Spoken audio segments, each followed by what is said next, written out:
Hello my dear student, आप सबको पता है कि बिहार बोर्ड का जो मॉडल सेट है बिहार बोर्ड ने जारी कर दिया है इंटरनेट पर, और वो कुछ दिन में आपको मार्केट में मिल ही जाएंगे और किसी किसी को मिल भी गया है।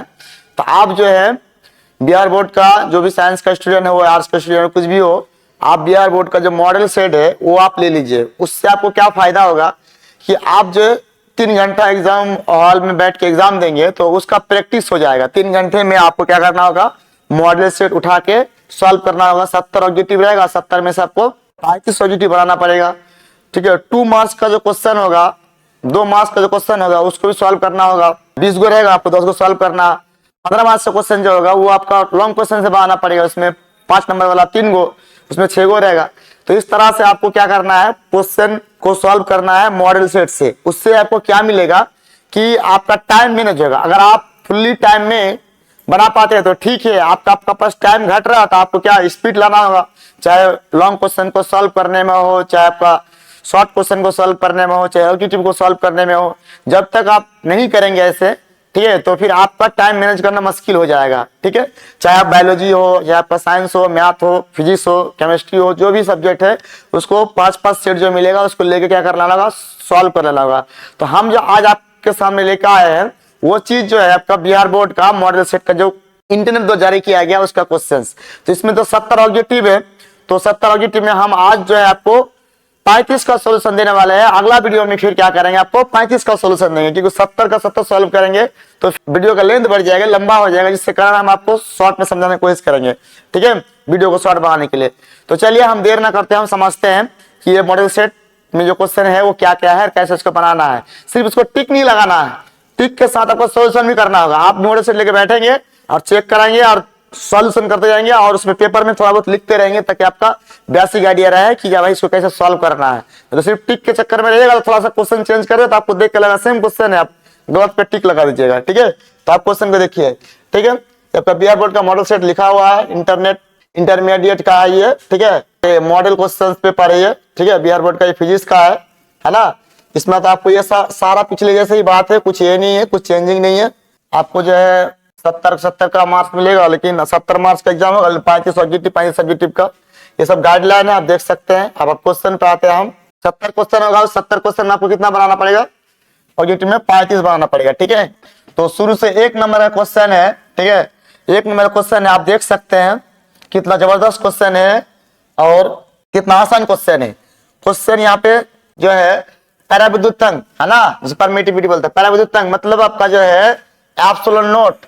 एप्सिलॉन नोट का मात्रा क्या है, एप्सिलॉन नोट का क्या है, मात्रा क्या है पूछा है। तो एक्चुअल में एप्सिलॉन नोट किस समीकरण में होता है, किस इक्वेशन में होता है, किस नियम में होता है, देखना पड़ेगा। तो F बराबर 1/4 पाई एप्सिलॉन नोट, F बराबर 1/4 pi epsilon note Q1 Q2 अपन, ठीक है, Q1 Q2 अपन R स्क्वायर। ये फॉर्मूला में एप्सिलॉन होता है, तो इसको यहां ला सकते हैं हम लोग। एप्सिलॉन नोट बराबर क्या जाएगा, 1/4 पाई F है ना, Q1 Q2 अपन क्या है आपका R स्क्वायर। तो इस चीज का हम अरेंज करते हैं तो इस तरह से मिलता है। और एक बात याद रखिएगा, जो किसी भी जो है ना, किसी भी क्वांटिटी का जो मात्रक होता है तो किसी क्वांटिटी का होता है, किसी जो है ना मान का या किसी संख्या का मात्रक नहीं होता है। तो ये 1/4 पाई जो है एक मान है, एक वैल्यू है, जिसका मात्रक नहीं होगा, मात्रक किसी क्वांटिटी का होता है। तो यहाँ पे बोल रहा है कि एप्सिलॉन नोट का क्या पूछा है, एप्सिलॉन नोट का एसआई मात्रक क्या पूछा आपका, एसआई यूनिट। तो आराम से हो जाएगा, देखिएगा। अगर बात करें ऊपर में वो चार्ज, तो चार्ज का मात्रक क्या आ जाएगा, कूलम। तो 2 चार्ज है तो कूलम गुना कूलम।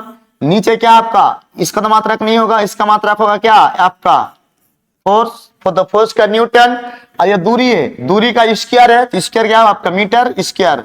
तो इसको हम लोग ये करते हैं तो कूलम का स्क्वायर, नीचे कितना आएगा न्यूटन, मीटर का स्क्वायर। इसको ऊपर लेके जाएंगे तो कूलम का स्क्वायर है ना, तो न्यूटन पे इनवर्स और मीटर पे -2 पावर। तो ये आंसर आप देख सकते हैं। तो ये देख सकते हैं तो क्या होगा इसमें, ये तो बिल्कुल ही गलत है ना, ये भी गलत है, ये भी गलत है। क्यों, यहाँ पे देखो न्यूटन पे इनवर्स नहीं है, ये भी नहीं है। ये वाला देखिएगा कूलम का स्क्वायर, न्यूटन पे इनवर्स और मीटर पे -2 पावर। तो ये आपका क्या होगा, आपका राइट आंसर होगा। ये आपका क्या हो जाए, आपका राइट आंसर होगा। आप लोग क्या कर लेंगे, टिक लगा लेंगे। ठीक है, अगला क्वेश्चन की ओर हम देखते हैं अगर, तो देखो क्या बोलते हैं, बहुत आसान क्वेश्चन है, बिल्कुल इसको सॉल्व करना है, ऐसे छोड़ देना नहीं है। ठीक है, 2 आवेशित संधारित्र मतलब कैपेसिटर की 2 पट्टिका, इनके प्लेटों के कुल आवेश का योग कितना होता है। किसी भी दो कैपेसिटर जो होता है, तो कैपेसिटर में आपको पता है कि जो किसी भी तरह का कैपेसिटर है उसमें दो प्लेट होता है, ठीक है। एक होता है आपका पॉजिटिव प्लेट, एक होता है आपका नेगेटिव प्लेट। तो ये पॉजिटिव प्लेट की बात करेगा तो इस तरह का होगा, पॉजिटिव चार्ज दर्शाएगा, नेगेटिव प्लेट में नेगेटिव चार्ज दर्शाएगा। लेकिन किसी एक प्लेट में चार्ज की बात नहीं करे, कैपेसिटर के कुल आवेश की बात करें, कैपेसिटर कुल आवेश की बात करें तो जितना इसमें प्लस चार्ज होगा उतना माइनस चार्ज होगा, तो मिला के कैपेसिटर का जो कुल चार्ज कितना आ जाता है आपका 0 आ जाता है। मान सकते हो यहाँ पर प्लस क्यों चार्ज है तो इधर कितना आएगा, माइनस क्यों चार्ज आएगा। जो अर्थ के साथ जमीन के अर्थिंग में होता है या जो फेज में होता है वो किस में, प्लस में होता है। तो दोनों को जोड़ने के बाद कितना आएगा, टोटल कुल चार्ज आ जाएगा। ये सब पढ़ाया गया होगा, आप देख सकते हैं। तो इसमें कुल चार्ज कितना आ जाएगा, 0। कुल चार्ज कितना आ जाएगा इसका, 0। मतलब जितना नेगेटिव एक प्लेट में होगा दूसरा ही प्लेट में पॉजिटिव होगा। नेगेटिव पॉजिटिव को हम लोग ऐड करके तो नेट चार्ज कितना आ जाए आपका, 0 आएगा। इससे क्या हो गया, राइट आंसर हो गया, ठीक है। इस तरह से देख सकते हैं। अगला क्वेश्चन क्या है, हम लोग देखते हैं फटक से। अगला क्वेश्चन ये है कि धारावाही चालक के अंदर इलेक्ट्रॉन की गति क्या होता है। तो डिफ्ट होता है। यहाँ देखो, कोई भी अगर धारावाही चालक जो होता है ना, मतलब किसमें धारा बह रही है ना, तो उसमें क्या होगा, इलेक्ट्रॉन जो है मोशन करेंगे। धारा का ऑपोजिट डायरेक्शन में क्या करेंगे, इलेक्ट्रॉन क्या करेंगे, करंट इधर बह रही है तो धारा क्या इधर बहेंगे, है ना। तो उस इलेक्ट्रॉन का जो वेलोसिटी होगा उसको हम डिफ्ट वेलोसिटी कहते हैं, है ना, डिफ्ट वेलोसिटी कहते हैं। और उसका गति की बात करें तो उसका हिंदी में बोलते हैं अफवाह वेग, अफवाह वेग। तो यहाँ पे क्या आ जाएगा, इसका ये वाला आ जाएगा, क्या कहलाएगा इसका, अफवाह गति होता है, इसमें अफवाह तंत्र होता है, ठीक है, अफवाह गति होता है ना। तो ये आपका इंग्लिश में थोड़ा देखेंगे तो शायद आपको समझ में आएंगे, क्योंकि ये हिंदी में है ना आपको लिखा जाएगा डिफ्ट वेलोसिटी, तो वहां पे हो जाएगा आपका इंग्लिश की बात का ड्रिफ्टिंग वेलोसिटी। सी नंबर देखेगा इसका ड्रिफ्टिंग वेलोसिटी, ठीक है। तो किसी भी चालक में धारा बह रही है तो उसके अंदर का जो इलेक्ट्रॉन होगा, तो इलेक्ट्रॉन का जो वेलोसिटी होगा उसको हम क्या बोलेंगे, ड्रिफ्ट वेलोसिटी बोलेंगे। अब वो ड्रिफ्ट वेलोसिटी को जो है ना, जो इलेक्ट्रॉन की गति जो होगा तो उस गति को हम लोग ड्रिफ्टिंग गति मोशन, ड्रिफ्टिंग गति बोलेंगे, ड्रिफ्टिंग मोशन बोलेंगे या अफवाह गति बोलेंगे। यहाँ पे ड्रिफ्टिंग लिखा होगा, इससे क्या नंबर होगा, सी नंबर सही होगा, ठीक है।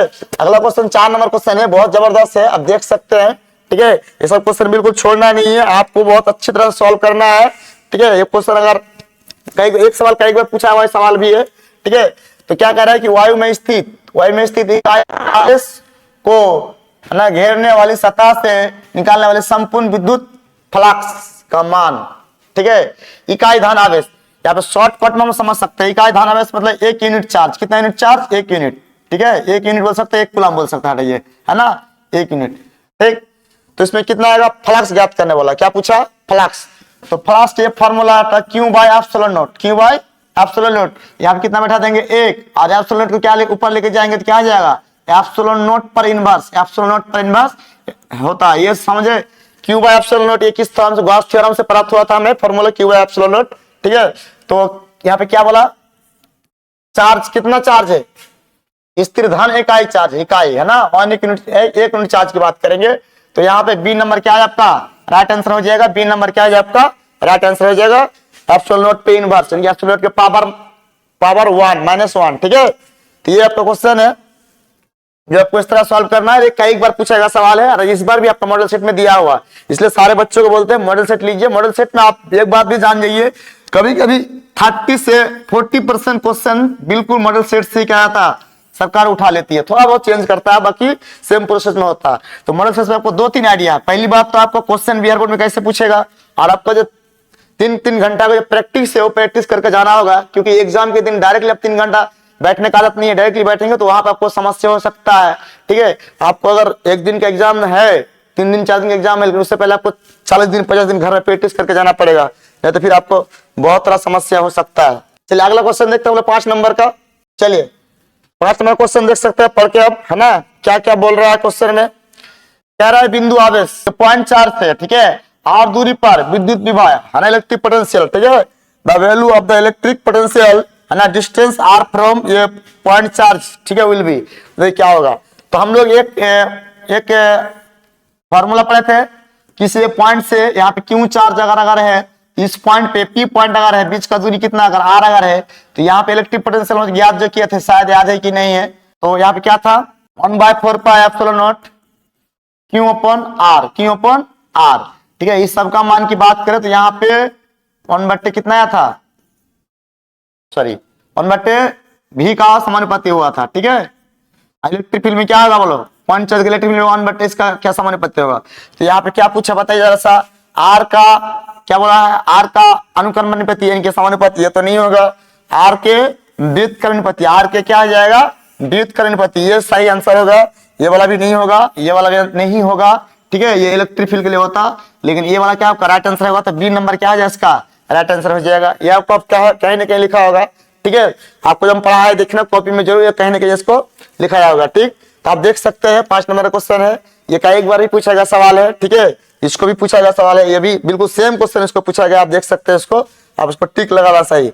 मॉडल सेट सब कोई खरीद लेंगे, सब कोई खरीद लेंगे ताकि आपको जो है सुविधा हो इस चीज को समझने में, ठीक है। ये क्वेश्चन बहुत भी आया आप देख सकते हैं, और ये भी पूछा गया सवाल है, क्या सवाल है हम आपको दिखा रहे हैं। 64 बूंदे ड्रॉप कोई 64 बूंदे, प्रत्येक की धारिता प्रत्येक की कैपेसिटर जो है 5 माइक्रोफैराड का है, ठीक है, मिलकर एक बड़ी बूंद बनाती है, बड़ी बूंद बनाती है, तो इसका धारिता क्या होगी, ठीक है। तो आप समझ सकते हैं कि 64 जो है बूंद को मिला मिला के क्या करते हैं एक बड़ा बूंद बना दिया गया, और प्रत्येक छोटे बूंद का जो आपका धारिता था वो कितना एम्पियर कितना है 5 माइक्रोफैराड का है। तो बड़ा जो गोला बना 64 बूंद मिलके, उस गोले का कैपेसिटर कितना आएगा। तो बहुत जबरदस्त सवाल है, बहुत आसान भी है, ठीक है, एकदम फटाक से देख के उसको बना सकते हैं आप, ठीक। तो सबसे पहले ये बात हम लोग समझते हैं कि जो 64 बूंद का जो आयतन होगा वो बड़े बूंद के बराबर होगा, ठीक है।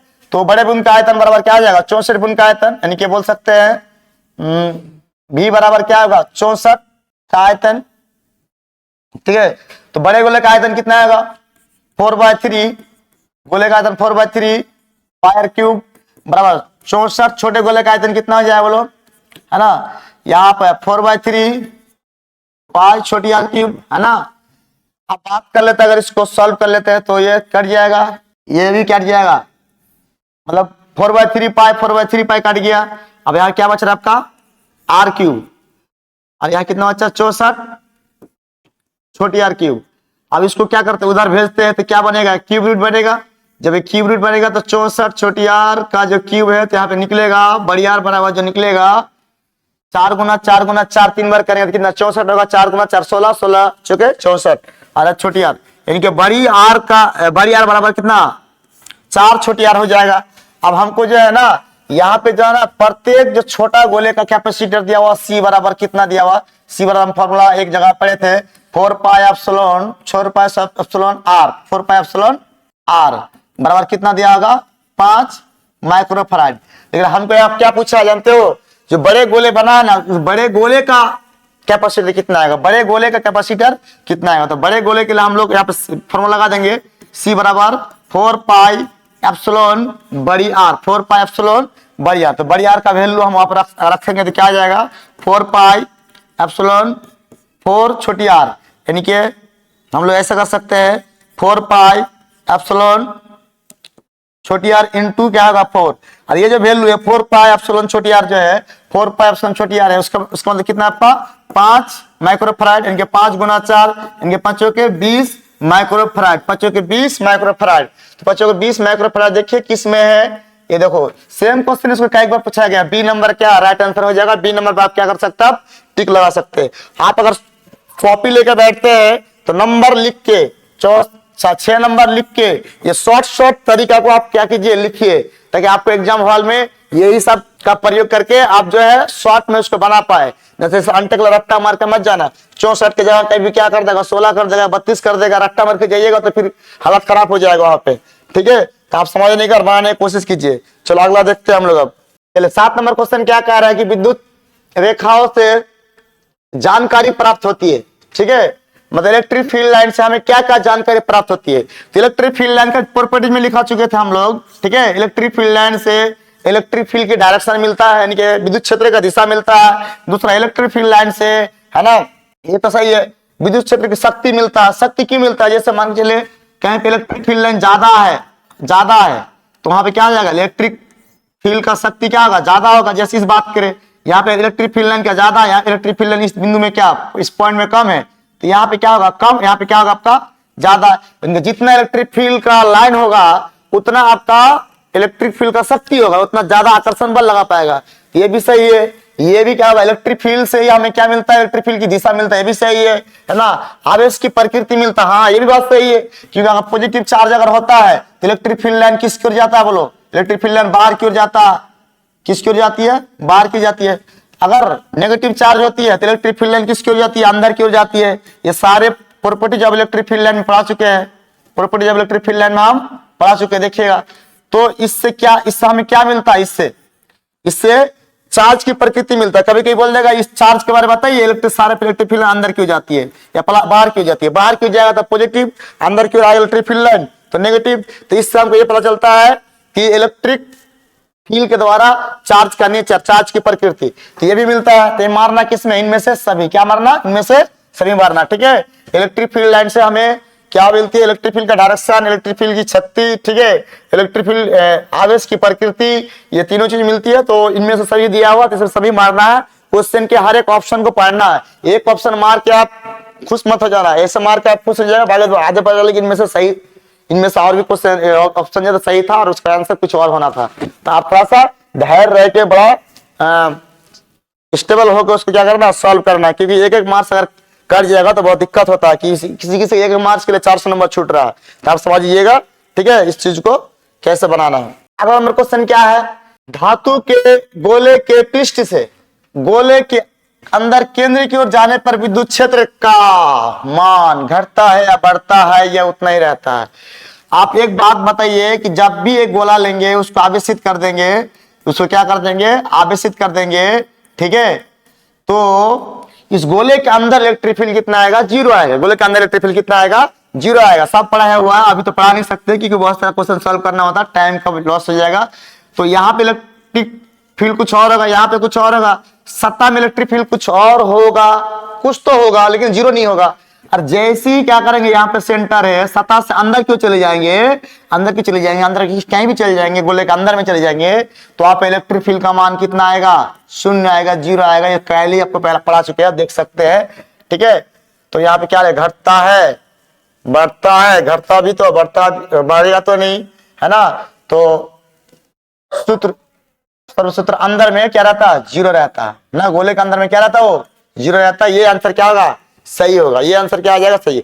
अगर बाहर से सतह की ओर जाता है, यहाँ पे क्या बोला है कि पृष्ठ से अंदर की ओर जाना, और बाहर से सतह की ओर जाता है तो यहाँ पे घटता, ठीक है, या बढ़ता। लेकिन यहाँ पे कुछ और आ रहा है, तो ये अंदर में इलेक्ट्रिक फील्ड का मान कितना होता है, किसी चालक का जो सतह होता है उसका अंदर की बात करें तो अंदर में इलेक्ट्रिक फील्ड कितना होता है, जीरो होता है। तो ये क्या है आपका राइट आंसर हो जाएगा। चलिए हम आगे देखते हैं अगला। बात करके विभव मापी, विभव मापी क्या, पोटेंशियोमीटर है ना, पोटेंशियोमीटर से मापी जाती है। तो आपको पता ही है पोटेंशियोमीटर में क्या मापी जाएगी, धारा थोड़ी मापी जाएगा। धारा को किस मापते हैं हम लोग, धारा का मापने वाले डिवाइस का नाम क्या, यंत्र का नाम क्या है, ये मीटर है। चलिए प्रतिरोध, प्रतिरोध तो अलग चीज है, उसको तो मापते हैं, उसको मापने के लिए अलग होगा, ठीक है। हम लोग जो है ना विभव किस मापते हैं, विभव किस क्या मापते हैं हम लोग, विभवांतर का मापते हैं, है ना, विभवांतर मापते हैं, विभवांतर को मापते हैं, पोटेंशियल डिफरेंस को मापते हैं, पोटेंशियल डिफरेंस को हम लोग क्या करते हैं, विभव मापी से मापते हैं। ये सब तो आपका पोटेंशियोमीटर पढ़ाया गया, उसी में आपको क्या होगा, लिखा होगा। अब वहां से देख के आप क्या जवाब दे सकते हैं। अगला क्वेश्चन क्या है, ठीक है, दो आवेशों के बीच की दूरी को बढ़ा दी जाती है तो उसकी स्थितिज ऊर्जा क्या होती है, स्थितिज ऊर्जा क्या होती है, ठीक है, समान घटती है, बढ़ती है, समान रहती है, ठीक है, या तो फिर घट भी सकता है, बढ़ भी सकता है। तो ये क्वेश्चन में आपको मतलब फॉर्मूला पे लिखना होगा कि फॉर्मूला के आधार पर हम चलेंगे तो शायद आपको क्या हो जाएगा, समझ में आ जाएगा। तो इसका जो फॉर्मूला था के Q1 Q2 upon R square होता है। तो यहाँ पे क्या बोल रहा है कि अगर दो आवेशों के बीच की दूरी को बढ़ा देंगे, इनकी दूरी को बढ़ा देंगे, ठीक है, तो क्या रहेगा, उनकी वैद्युत स्थित ऊर्जा क्या रहेगा, वैद्युत ऊर्जा क्या रहेगा आपका, दूरी बढ़ाने पर क्या होगा, ये घटेगी, दूरी बढ़ाने पर क्या होगा आपका, ये घटेगी, है ना। ये U समानुपाती 1/R होता है, विद्युत अनुपाती होता है, ठीक है। ये दूरी बढ़ाने पर ये क्या जाएगा, घट जाएगा। ये सब क्वेश्चन को तो बिल्कुल आसानी से बना लेना आप लोग, ठीक है। चलो आगे बात करते हैं हम लोग, अगला क्वेश्चन देखते हैं। आप लोग बताइए कि समझ में आ रहा है कि नहीं, ठीक है। ये क्वेश्चन भी बहुत जबरदस्त है, ठीक, ये क्वेश्चन भी बहुत जबरदस्त है, इसको थोड़ा समझने की कोशिश करना, है ना। देखो क्या बोल रहा है क्वेश्चन में, बोल ये रहा है कि एक तार का प्रतिरोध R है, इससे खींचकर व्यास का आधी कर दी जाए तो तार का प्रतिरोध क्या होगा, ठीक है। अब समझिए, हम तो ये बात जानते हैं कि प्रतिरोध जो है ना एरिया का क्या होता, व्युत्क्रमानुपाती होता। मतलब एरिया को बढ़ाएंगे तो प्रतिरोध क्या होगा, घटेगा, और एरिया को हम लोग क्या करेंगे, घटाएंगे तो प्रतिरोध क्या होगा, बढ़ेगा। जैसे एक मोटा तार है तो ये एक क्रॉस सेक्शन एरिया बढ़ जाएगा, जब क्रॉस सेक्शन एरिया बढ़ जाएगा तो धारा ज्यादा आएगा, जब धारा ज्यादा आएगा तो प्रतिरोध घट गया। और इस क्रॉस सेक्शन एरिया को आप घटा देंगे ना, बिल्कुल धागा जैसा तार जोड़ देंगे तो ये एरिया घट गया, एरिया घट गया तो धारा कम आएगा, धारा कम आएगा और प्रतिरोध क्या हो गया, बढ़ गया। तो आपको यह देखना है कि इसके आधार पर इस सवाल को क्या करना है, सॉल्व करना है। तो बहुत आसान होगा, देख सकते हैं, ठीक है।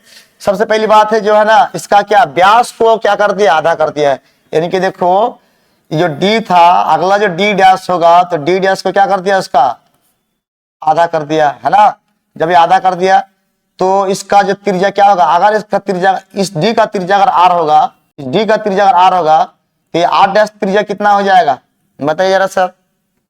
इसका आधा का आधा, तो अगर मान के चलिए इसका त्रिज्या की बात कर ले तो त्रिज्या क्या हो जाएगा आपका, आर डैश त्रिज्या जो आएगा आपका, है ना, डी डैश बट्टे टू, डी डैश बट्टे टू, यानी कि क्या आएगा, डी बट्टे कितना आ जाएगा, यहाँ पे 4 आ जाएगा, है ना। जैसे वहां पे ये हुआ था तो इसका त्रिज्या अगर बात करें, इसका आर होगा तो इसका जो त्रिज्या आएगा, है ना, उस पहले जितना त्रिज्या था आर डैश, उसका कितना 1/4 आ जाएगा, नहीं समझे। इसका बात करें तो यहाँ पे इस डी का जो त्रिज्या होगा r/2 होगा, तो जब हम लोग क्या कर देंगे, उसको और आधा कर देंगे तो इसका कितना हो जाएगा, मतलब उसको खींच के क्या कर देंगे, आधा कर देंगे तो उसका त्रिज्या कितना d/2 हो जाएगा। तो नया त्रिज्या निकलेगा d/2 कितना 4 आएगा। अब हम एक जो फॉर्मूला पढ़े यहां से चलेंगे, है ना, यहां से लेंगे, यहाँ पे क्या आएगा 1/a, है ना। तो ऐसा था। अब डैश वाला बात करना, डैश वाला क्या करने के बाद, डैश वाला में तो क्या 1/a डैश, तो 1/a डैश, 1/a डैश करेंगे तो जरा बताइएगा यहाँ पे जो मान आएगा 1/, इसका जो फॉर्मूला 4πr, ठीक है, या तो वृत्त का हो सकता तो πr स्क्वायर हो जाएगा, तो वृत्त का क्षेत्र होता वो क्रॉस सेक्शन एरिया वृत्त का होता है πr स्क्वायर, ठीक है, यानी कि πr स्क्वायर। तो वहां पे कितना आ जाएगा 4/, इतना का स्क्वायर हो जाएगा। अगर हम लोग क्या करते